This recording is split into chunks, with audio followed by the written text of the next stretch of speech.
Welcome to Evolutionary Men, where we learn to lead in life and love with head, heart, and guts.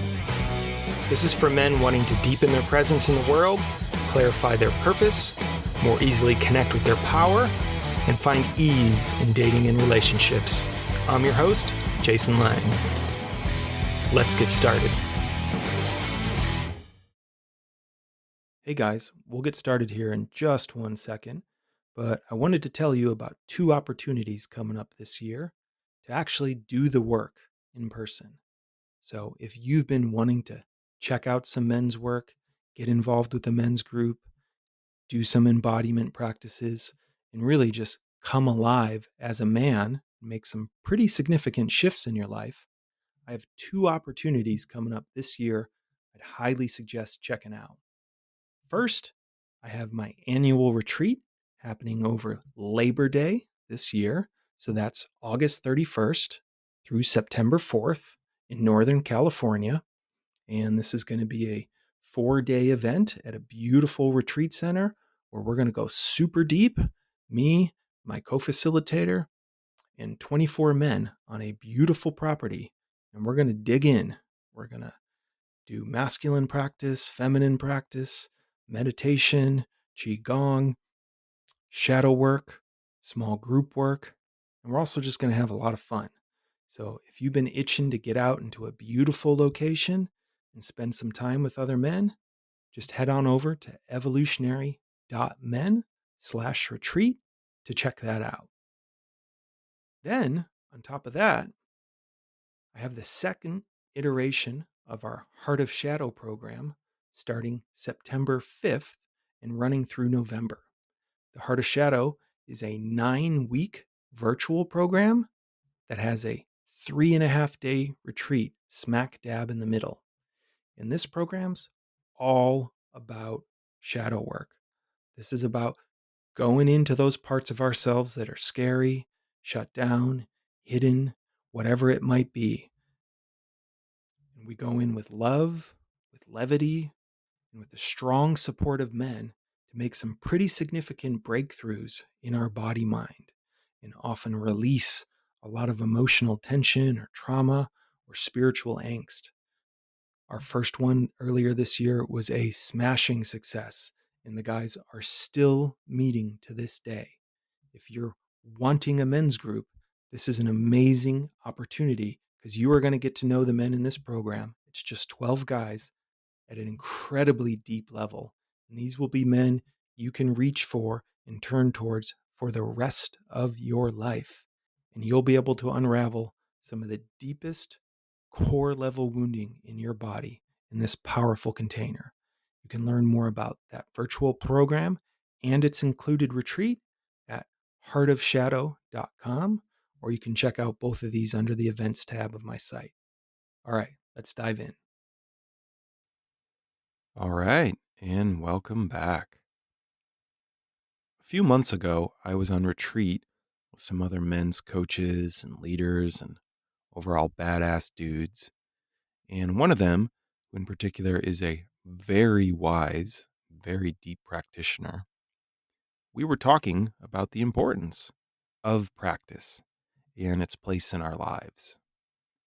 And in exploring that topic, we really came to this concept and idea of, you want to train at the edges, but then live in the middle.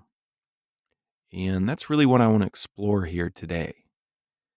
So what does it mean to train at our edge? Well, like so much I talk about on this show, it has to do with our nervous systems. And one of the main reasons we practice or train. And that's really to increase the capacity of our nervous system, its ability to be present and hold presence with whatever's happening inside it, inside the moment, everything around us, etc. So training at our edges, right? This is pretty obvious when we think about it in terms of just our bodies, right? When we're running or weightlifting, we need to actually train at a place that's just a little bit beyond our comfort zone or a little bit beyond the normal capacity or a little bit beyond our normal capacity. Because it's in that stretch, it's in that going beyond just a little bit that our body has to adapt to be able to keep up, so to speak. And this idea of stretching or increasing our capacity, that's really what I mean by training at the edges. So we don't want to just hang out in a space that's already comfortable for us. Otherwise, the growth doesn't really happen. We need to go into a place that activates us to stretch beyond our capacity, to have to work a little bit harder than we're used to. And in that friction, our body adapts. So it actually gets better at doing that thing. So next time, it takes a little bit less to get there, right? We're a little bit more efficient in a sense. So in weightlifting, right, we actually want to lift right to the edge of the capacity of our muscles, or sometimes even to failure. But optimally, it's often right around the point of failure, but not necessarily to complete failure, that our muscles really thrive, that they get the signal, hey, we need to mobilize to be able to keep up. And so the fibers break down and they rebuild even stronger. So that next time, okay, we can do that with more efficiency and more power. Or when we're running, right? We have like a target heart rate. That's the optimal training zone where our heart is having to work a little bit harder than it normally would, but not at a total overwhelming pace. And it's in that constant stretching that it gets stronger. So that's the important thing here. When we're training at our edges, we're getting stronger. We're increasing our capacity. Now, it's super obvious in those instances, right, when it comes to physical training. But these same concepts apply to other kinds of training, particularly those that we do in men's work. So, emotional training and spiritual training. And I see this a lot when I'm doing shadow work or emotional processing or just different types of somatic release with guys. And there really is sometimes this idea of we have to go a little bit bigger than we might normally. So if we're working with certain emotions, let's say, when we're in a practice space, we may actually turn up the volume on that emotion, on that experience, to a higher level than we might normally. And this is what's key, because it's in training in that space that we increase our capacity for kind of living back in the middle. So our nervous systems, I always like this metaphor, kind of like a rubber band. When I say capacity, it's how much can we stretch? And in that stretching, how much can we hold in the moment? If we can't stretch very much, we can't hold a whole lot in the moment. But the more flexible we become, the more we can kind of stretch ourselves open to be able to hold whatever the energy is present in any moment. And sometimes we kind of have to fake it till we make it a little bit. So I do see this with guys I work with, of particularly something like anger, let's say. We might have to just kind of play the part for a couple seconds or minutes until that energy really starts moving on its own. And then we may go into it in an exaggerated form. So we might play with the extreme of that energy. So way bigger than we would back in the normal world, so to speak. But why we do that is because in playing at that edge, we're stretching our nervous system's capacity, its ability to hold or be present in that energy. And then when we go back to the normal world, that capacity is with us. It stays with us. We've stretched bigger than it. So then where we normally are feels a little bit easier, right? So it's kind of we work harder to train ourselves for the daily activities. It's really what it means to train at the edges and live in the middle. In this capacity, this ability to kind of turn up the volume on our nervous systems and hold intensity of any kind as we build that capacity in the extremes, it stays with us, right? It stays with us when we're back in kind of the normal space. We never really stretch all the way back. We have that capacity with us, which then gives us a little bit of buffer room to deal with the day to day.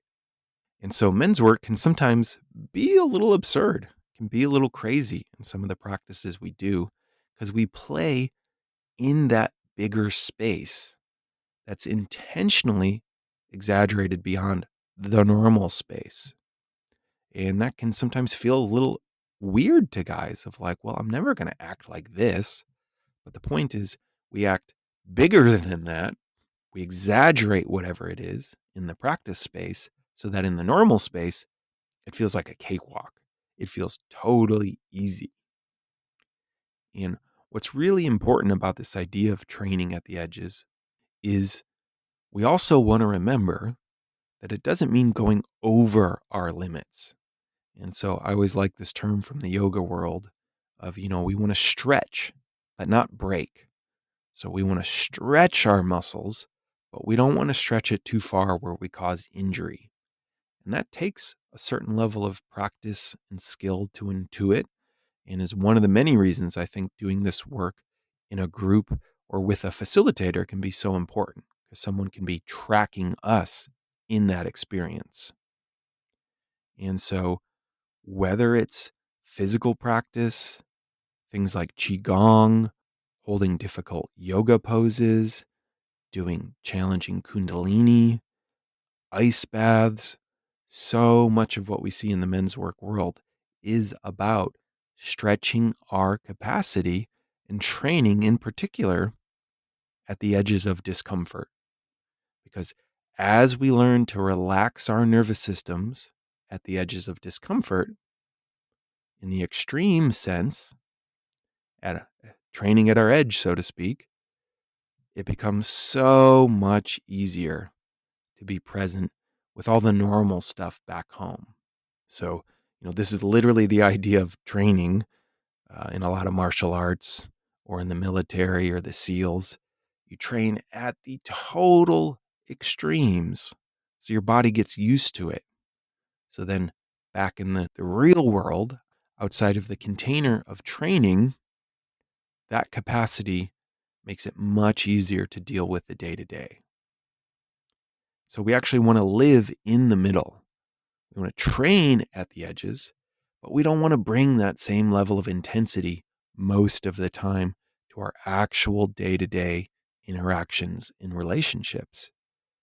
What we want to bring is the capacity, not necessarily the intensity. So we stretch ourselves in practice so that we can hold more in the day to day. Now, I do this with guys emotionally when it comes to certain feelings and sensations that we often disconnect from or don't deal with in our lives, charged up shadow energy that we've never dealt with, and sometimes just overall capacities, what we might call archetypal energy, that we can build into our nervous systems. What I mean by that is sometimes, we'll train with the energy of the hunter or train with the energy of the lover. And just like everything else we're talking about, we have to stretch. We actually have to hold it in a bigger, more intense version in the practice session so that we can have that perfect right dose in our normal lives. So we train bigger, but then we live it in a more integrated, nuanced way. But it's in that training bigger that we actually stretch. We stretch our nervous systems. We stretch our capacity. And we start to master that exaggerated form, which then makes it so much easier to live the embodied, integrated form.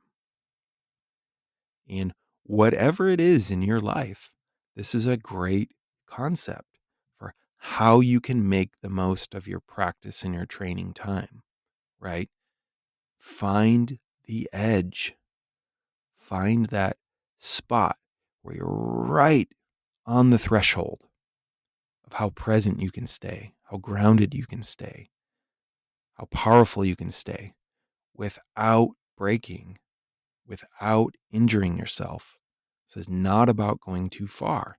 It's just about finding that edge.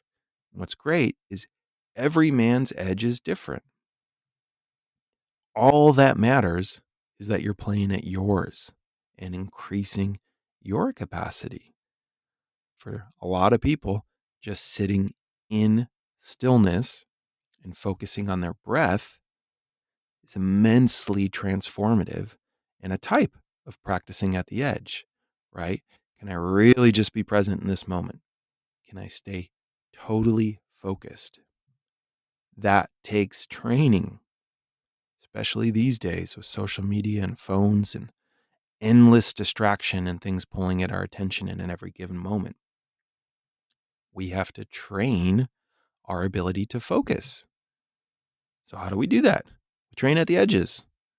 We sit in a pose or posture and count our breath for 30 minutes, 1 hour, whatever that might be. We're not going to sit in absolute stillness back in the world. No. But our ability to then direct our attention and stay focused gets stronger so that when we're having a difficult conversation with someone or we're needing to deeply crank out a piece of work, we can do it. So, where are you training at your edges? And what does it look like to then bring that back to your life, to live in the middle? Let me know. Shoot me some thoughts at jason@evolutionary.men, or you can leave comments on this episode on my website. And if you want to practice in person, check out the events tab on my website. Till next time. If you want to experience a men's group and the power of men's work with me, you can join one of my drop-in men's groups at evolutionary.men/events. And if you want to go the full distance to cultivate a powerful presence to learn to lead in life and love, check out my free training at evolutionary.men/webinar. Until next time.